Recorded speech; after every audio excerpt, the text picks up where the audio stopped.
What's up, Ezekiel 3:16 here, and I want to talk about the will of God. What does it mean to be in the will of God? I hear lots of people talking about, the will of God. What's the will of God for me? What's the will of God for you? Oh, that's against the will of God. Oh, you shouldn't do that. That's not in the will of God. But seriously, does anybody truly know all the time what the will of God is? I don't think so. I don't think it's that easy. It's pretty hard to tell what the will of God is. But I can tell you one thing. It's easy to tell what the will of God isn't. You're walking down the street, you see a bum, he asks you for $1, kick him in the face. It's probably not with the will of God. That's probably not what God wanted for it.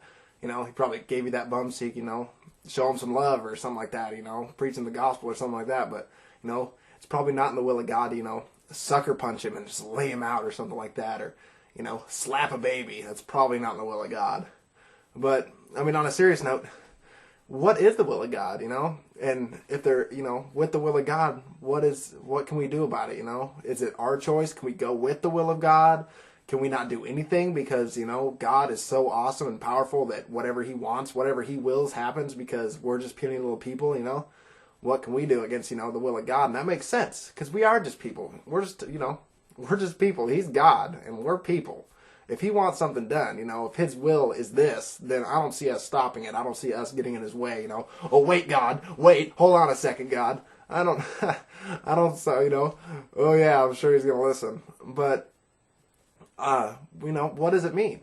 What does it truly mean, to be with the will of God or stop the will of God? I've heard people use that term, and I don't like that term, stopping the will of God. I don't think so. Something tells me we can't stop the will of God. But in itself, it's like, looking back at my past, I see lots of things I did that definitely, weren't with the will of God. They weren't in the will of God. If I'm not real exactly sure what the will of God is, but I can look back and tell you for certain that I've done a lot of things in my past that are not within the will of God. Not even like, God never would have passed through God's mind, supposedly. But a lot of those things that I've done in my past, I'm a new creation, but it's still, what I did in my past still, it makes me who I am today. It doesn't, not necessarily, like that, but it does. What I did makes me who I am. I'm not saying, because I did bad things, I'm a bad person. I'm not saying that. I understand that.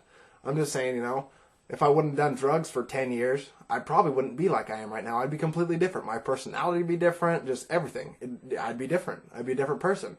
So, it's obviously the will of God for me to be like the way I am so I can do what I need to do. But in itself, there lies the mystery, Can it be both ways? Can I have it both ways where I do what I want, but it's still in the will of God because God can just work with it? Because, he's God, basically. If, he wants something done, if we don't do it, he can just turn to somebody else and have him do it or have them do it. But seriously, it doesn't make any sense. How can you be outside the will of God and inside the will of God at the same time? Which, to me, it seems like what you have to do. That's the only way that makes sense. But it's just one of those things, like how can, predestination and free will lie, within the same thing? It just doesn't make any sense. But, yeah, just want to talk about the will of God.